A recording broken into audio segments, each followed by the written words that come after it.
Good evening student. आज आपण finger millets म्हणजेच मराठीमध्ये याला नाचणी किंवा रागी असं म्हटलेलं आहे. मिलेट्समध्ये आपण याच्या आधीच्या लेक्चरला किंवा याच्या आधीचे क्रॉप शिकलेलो आहोत.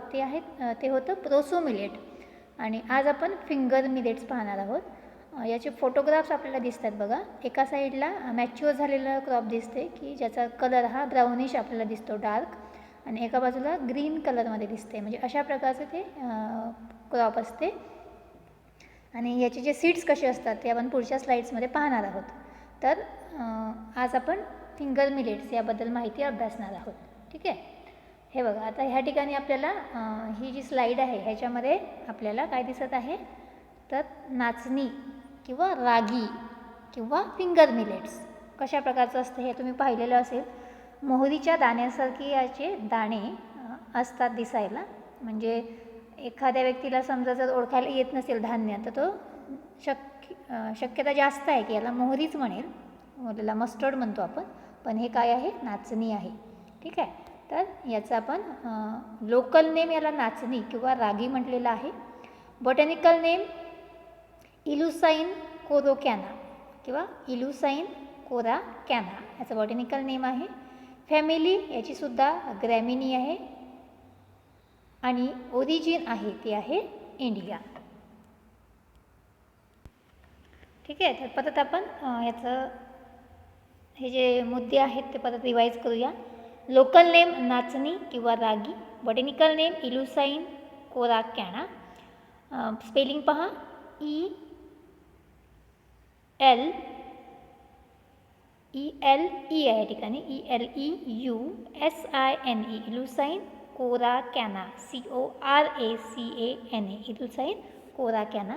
फॅमिली ग्रॅमिनी आणि ओरिजिन आहे इंडिया.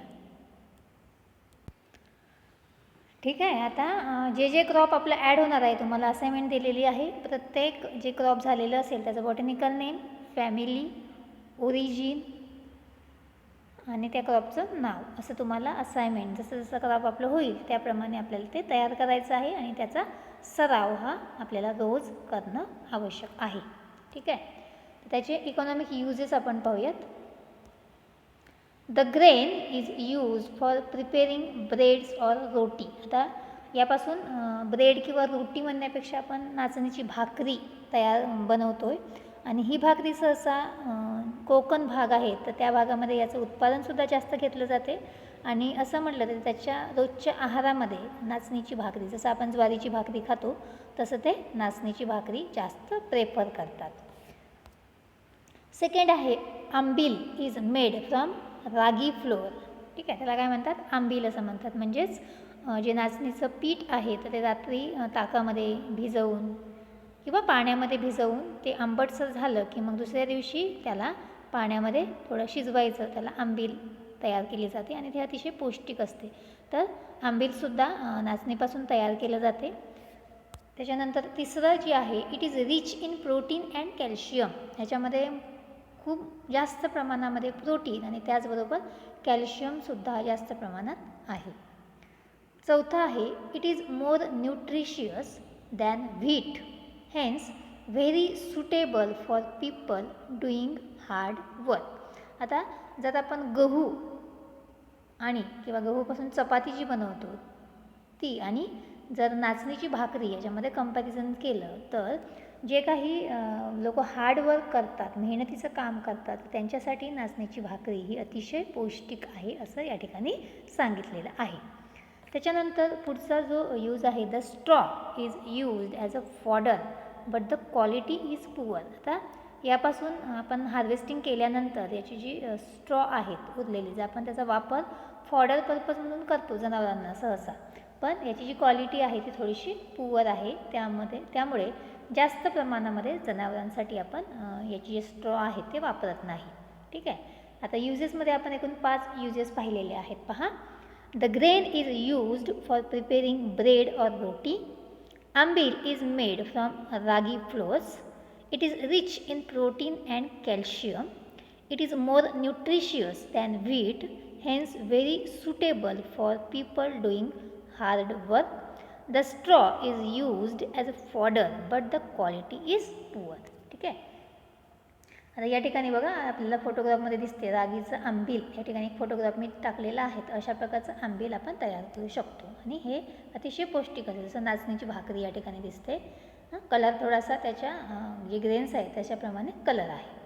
त्याच्यानंतर इकॉलॉजीमध्ये क्लायमेट आणि सॉईल आपण पाहणार आहोत. Climate, ragi is a tropical and subtropical crop but can be grown well in varying climatic conditions. Ragi is a tropical and subtropical crop. Tropical आणि सबट्रॉपिकल क्रॉपमध्ये आपण याचं कल्टिवेशन घेऊ शकतो. But can be grown well in varying climatic condition. वेगवेगळ्या climatic कंडिशनमध्ये आपण याचं उत्पादन घेऊ शकतो. It require warm and moist climate for proper growth. याच्या वाढीसाठी, चांगल्या वाढीसाठी, चांगल्या ग्रोथसाठी ज्या ठिकाणचं वातावरण, तापमान हे उष्ण आणि दमट किंवा मॉइस्ट असेल, ओलावा असेल, तर अशा प्रकारचं वातावरण या पिकाला मानवतं. It is grown as a rainfed crop in areas receiving 500 to 1000 millimetre rainfall. आता हे रेनफेड क्रॉप आहे आणि रेनफेड क्रॉप असल्यामुळे याच्यामध्ये जवळपास 500 ते 1000 मिलीमीटर रेनफॉल ज्या ठिकाणी पडतो, पाऊस पडतो, तर त्या भागामध्ये हे पीक जास्त प्रमाणामध्ये घेतलं जाते. इट कॅन विस्टँड ड्रॉट कंडिशन. ड्रॉट कंडिशन म्हणजे ज्या ठिकाणी पाण्याची कमतरता कमी आहे त्या ठिकाणी सुद्धा आपण याचं उत्पादन चांगल्या प्रकारे घेऊ शकतो. तर आता क्लायमेटमध्ये ट्रॉपिकल अँड सबट्रॉपिकल आणि it require warm and moist climate and the rainfall requirement is 500 to 1000 millimetre. त्याच्यानंतर सॉईल आहे. सॉईलमध्ये बघा ragi is grown on a light red loam or sandy loam soil. आता ही जी सॉईल आहे लाईट रेड लोम म्हणजेच ही कोकणामध्ये आपल्याला आढळते. जांभी मृदा आपण त्याला म्हणतो, लाल माती, किंवा सँडी लोम सॉईल म्हणजे गाळाची माती ज्या ठिकाणी आहे त्या ठिकाणी आपण याचं उत्पादन घेऊ शकतो. It can be grown in alkaline soil. ज्या ठिकाणी सॉईल अल्कलाईन आहे, थोडंसं क्षार आहे, त्या ठिकाणी सुद्धा आपण याचं उत्पादन घेऊ शकतो. In Maharashtra it is grown on hill slopes and on varkas land. आता या ठिकाणी महाराष्ट्रामध्ये आपण आता या ठिकाणी शब्द आलेला आहे बघा, वर्कस लँड. वर्कस लँड म्हणजे काय, तर ज्या जमिनीची उत्पादकता ही कमी दर्जाची आहे, पुअर फर्टिलिटी आहे, त्याला आपण वर्कस लँड म्हणतो. तर महाराष्ट्रामध्ये अशा प्रकारची जमीन ज्या ठिकाणी आहे त्या ठिकाणी सुद्धा आपण याचं उत्पादन घेऊ शकतो. म्हणून या ठिकाणी सांगितलेलं आहे in Maharashtra is grown on hill slopes, की ज्या ठिकाणी स्लोप आहे, टेकड्या आहेत, डोंगर आहेत त्या ठिकाणी, आणि ज्या ठिकाणी त्याची प्रोडक्टिव्हिटी जमिनीची कमी आहे अशा ठिकाणी सुद्धा याचं उत्पादन घेऊ शकतो. तर बेसिकली सॉईल रिक्वायरमेंट काय आहे, तर light red loam or sandy loam soil. It is also grown on in alkaline soil. ठीक आहे. त्याच्यानंतर त्याच्या व्हरायटीज दिलेल्या आहेत पहा. E11, आता हे 11 आहे, ठीक आहे, 11 झालेलं आहे 11. E31, A16, अन्नपूर्णा, हंसा, हजारी, गोदावरी, PR 202. ठीक आहे. E11, E31, A16, अन्नपूर्णा, हंसा, हजारी, गोदावरी, PR-202. त्याच्यानंतर cultural methods. Preparation of land. आपण लँड प्रिपरेशन आपल्याला करायची आहे. The land is प्लोड immediately after the harvest of the previous crop or after the first shower of rain. आपल्याला जमिनीची खोलगट नांगरट करून घ्यायची आहे, नांगरणी करून घ्यायची आहे. पण आधीचं क्रॉप हार्वेस्ट केल्या किंवा आधीचं क्रॉप हार्वेस्ट केल्यानंतर जेव्हा पहिला पाऊस पडतो त्यानंतर आपल्याला नांगरणी करायची आहे. Second, 2 to 3 harrowing are given and fine seedbed is prepared. त्यानंतर 2 ते 3 कुडवण्याच्या पाळ्या किंवा कुडवाच्या पाळ्या आपल्याला द्यायच्या आहेत. हॅरोईंग त्याला म्हणतो आपण. फाईन सीडमेड आपल्याला सोईंगसाठी तयार करायचं आहे. त्यानंतर सोईंग मेथड्स दिलेली आहेत. आता मागे प्रोसो मिलेटमध्ये आपण मेथड्सच्या फोटोग्राफ पाहिलेले आहेत. तुम्हाला लक्षात आली असेल की सोईंग मेथडमध्ये ब्रॉडकास्टिंग कशा प्रकारे असते, ड्रिलिंग मेथड कशा प्रकारे केली जाते सोईंग किंवा ट्रान्सप्लांटिंग मेथड असेल. तर यामध्ये सोईंग मेथड याची ब्रॉडकास्टिंग आहे. Seed is broadcasted by hand and mixed with soil by desi wooden plough. Mixed with soil by desi wooden plough. आता याच्यामध्ये सुद्धा मी फोटोग्राफ टाकलेला आहे ब्रॉडकास्टिंग मेथडचा. ठीक आहे. नंतर ड्रिलिंग मेथड्स आहे. Seed is drill through seed drill and covered with soil by running bushy branches or inverted harrow. याच्यामध्ये सीड ड्रिलचा वापर आपण करणार आहे सोईंग मेथडसाठी आणि नाचणी आपण ड्रिलिंग मेथडने सुद्धा पेरणी करू शकतो. त्याच्यानंतर transplanting method. Seedlings are raised in the nursery when seedlings are about 5 weeks old and 10 to 12 centimeter tall. They are ready for transplanting. Seedlings आपण आधी तयार करायचे आहेत. त्या 5 आठवड्याच्या झाल्यानंतर आणि त्याची 10 ते 12 सेंटीमीटर उंची झाल्यानंतर आपण त्याचे ट्रान्सप्लांटिंग करू शकतो. तिसरा मुद्दा आहे 2 to 3 seedlings are planted in a bunch at each spots on sloping side of the plow furrow. म्हणजे आपण प्रोसो मिलेटमध्ये ज्याप्रमाणे माहिती पाहिलेली आहे त्याचप्रमाणे याची सुद्धा माहिती सेम या ठिकाणी दिलेली आहे. त्याच्यानंतर सीड बघा ब्रॉडकास्टिंग मेथड आहे 10 to 12 kilogram per hectare. Drilling method 8 to 10 kg per hectare आणि transplanting method 2 to 3 kg per hectare. Broadcasting 10 ते 12, ड्रिलिंग 8 ते 10 आणि ट्रान्सप्लांटिंग 2 ते 3. म्हणजे सगळ्यात कमी सीड रेट हा ट्रान्सप्लांटिंग मेथडचा गरजेचा आहे. ठीक आहे. आणि सगळ्यात जास्त हा ब्रॉडकास्टिंग मेथडचा आहे. त्याच्यानंतर स्पेसिंग आहे.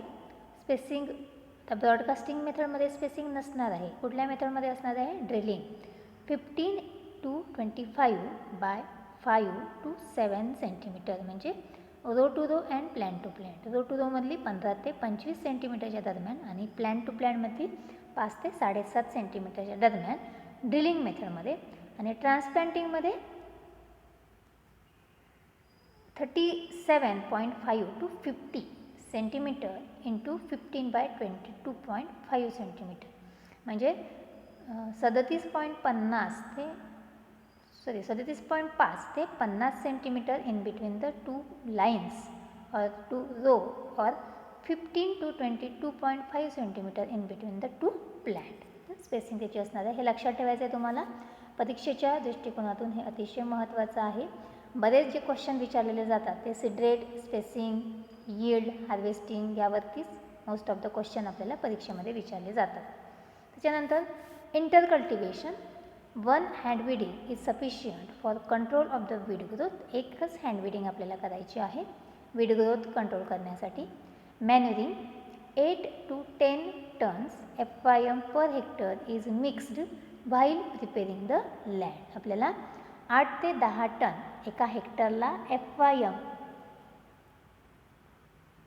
म्हणजेच फार्म यार्ड मॅन्युअर शेणखत आपल्याला सॉईलमध्ये मिक्स करून घ्यायचा आहे. आणि जो फर्टिलायझरचा डोस आहे तो किती आहे बघा. 50 kg nitrogen and 25 kg phosphorus is given at the time of sowing or transplanting. 50 kilogram nitrogen आणि 25 किलोग्रॅम फॉस्फरस एका हेक्टरला आपल्याला ट्रान्सप्लांटिंगच्या वेळेस हे द्यायचं आहे. त्याच्यानंतर इरिगेशन आपण पाहूया. Generally ragi crop is not irrigated. कारण हे रेनफेड क्रॉप आहे, आपण पाहिलेलं आहे याच्या आधी. Irrigations are given at 7 to 10 days interval when grown as a irrigated crop. पण जर आपण ॲज अ इरिगेटेड क्रॉप म्हणून हे ग्रो करत असू तर त्याच्यामध्ये 7 ते 10 दिवस त्याच्या इंटरवलने आपल्याला याला पाणी देण्याची गरज भासणार आहे. ठीक आहे. त्याच्यानंतर हार्वेस्टिंग पाहूया आपण. रागी मॅच्युअर विदिन 120 to 135 days. 120 ते 135 दिवसामध्ये रागी क्रॉप किंवा नाचणी हार्वेस्ट होते after sowing. In rainfed conditions the whole crop mature at the time and harvesting is by cutting the plant close to ground level and carried to threshing yard. तर rainfed कंडिशनमध्ये आपण जर याचं पीक घेत असू तर जे पूर्ण क्रॉप आहे ज्या एरियामध्ये आपण लावलेलं आहे तर एकाच वेळेस ते मॅच्युअर होते, त्याच्यामुळे आपण त्याची हार्वेस्टिंग करत असताना जमिनीलगत आपण त्याची कटिंग करायची आहे आणि ते थ्रेशिंग करण्यासाठी पाठवायचं आहे किंवा मळणी करायची आहे त्याची. The ear head are nipped and dried for 3 to 4 days on threshing yard. आता याच्यामध्ये त्याचे जे इयर हेड्स आहेत त्याचे जे ज्या ठिकाणी ते सीड फॉर्मेशन होते, आता जनरली ज्वारी बाजरीमध्ये इयर हेड असतात पण या ठिकाणी थोडेसे तुरे आलेले आपल्याला बघितलेले आपण पहिल्या स्लाईडमध्ये.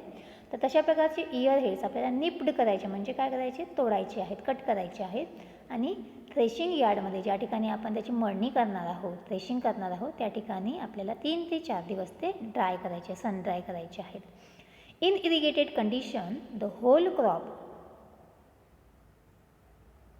Does not mature at the same time. आता जसं आपण पाहिलेलं आहे की रेनफेड कंडिशनमध्ये जे पूर्ण क्रॉप आहे ते ॲट अ टाईम मॅच्युअर होते, पण इरिगेटेड कंडिशनमध्ये तसं होत नाही. इरिगेटेड कंडिशनमध्ये त्याचा जो टायमिंग असतो ते अनइवन मॅच्युरिटी असते, म्हणून म्हटलं whole crop does not mature at the time. त्याला सेपरेटली आपल्याला प्रत्येक वेळेस हार्वेस्टिंग करायची गरज भासते. पुढचा मुद्दा आहे this case only mature ear heads are nipped time to time and brought to threshing yard. म्हणजे ह्यामध्ये आपल्याला काय करावं लागेल की जे काही इयर हेड्स मॅच्युअर झालेले आहेत तेवढेच आपल्याला कट करावे लागतील आणि त्याचं थ्रेशिंग किंवा मळणी करावी लागेल. The dried ear heads are threshed by trampling under the feet of bullocks and winnowed to the separate the grains from the husk. यामध्ये आपण बैलांच्या सहाय्याने मळणी जेव्हा करतो त्यावेळेस बैलांच्या पायाखाली ते नाचणी आहे ती तुळवली जाते आणि मग त्याला उफरणी करून, त्याला विनोइड म्हणतो आपण, विनोईंग, तर विनोइड करून त्याचे ग्रेन्स आणि हस्क त्याचं जो वरचं टर्फल आहे ते सेपरेट केलं जातं. The stalk are then cut and dried in the field. आणि जे स्टॉक उरलेले असतात ते आपण कट करतो आणि फील्डमध्ये ड्राय करण्यासाठी ठेवतो, पण त्याचं जे फॉडर पर्पज म्हणून आपण वापर करतो तर ते चाऱ्याची क्वालिटी पुरेशी चांगली नसते. त्याच्यानंतर यील्ड आहे, रेनफेड क्रॉप आहे 6 to 12 quintal grains and 12 to 18 quintal straw per hectare. 6 ते 12 क्विंटल ग्रेन्स त्याच्यापासून मिळतात आणि जर स्ट्रॉचा विचार केला तर 12 ते 18 क्विंटल स्ट्रॉ पर हेक्टर. आणि in case of the irrigated 25 to 37 quintal grains and 37 to 60 quintal straw per hectare. अशा प्रकारे याचं यील्ड आहे. आता रेनफेड क्रॉपमध्ये यील्ड आणि स्ट्रॉमध्ये बघा 6 ते 12 आणि 12 ते 18, म्हणजे इथं जेव्हा संपते तेव्हा स्ट्रॉमध्ये सुरुवात होतो 12पासून आणि इरिगेटेडमध्ये सुद्धा तसंच आहे 25 ते 37 आणि 37 ते 60 अशा प्रकारे याचं हे दिलेलं आहे. पेस्टमध्ये जनरली कुठल्याही सिरियस पेस्ट आपल्याला रागी क्रॉपवरती आढळून येत नाही. No serious pest is found on ragi crop. Important diseases, आता डिसीजेसमध्ये बघा ब्लास्ट आणि स्मट हे डिसीजेस आपल्याला या पिकावरती आढळून येतात. तर अशा प्रकारे एकदम छोटंसं हे नाचणी कल्टिवेशन किंवा फिंगर मिलेट्स आपण त्याला म्हणतो हे कल्टिवेशन आपण पाहिलेलं आहे.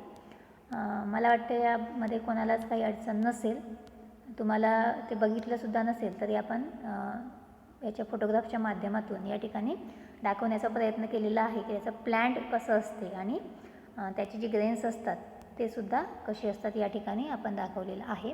तुम्ही अवश्य बाजारात समजा गेला तर याचे जे धान्य आहे ते अवश्य वापरा तुमच्या आहारामध्ये आणि त्याचा आस्वाद घ्या, कारण हे जे धान्य आहेत जे मिलेट्स आहेत ते आपण आपल्या आहारामध्ये वापरत नाही, पण अतिशय पौष्टिक म्हणजे it is the rich in protein and calcium खूप जास्त प्रमाणामध्ये ह्याच्यावरती असते.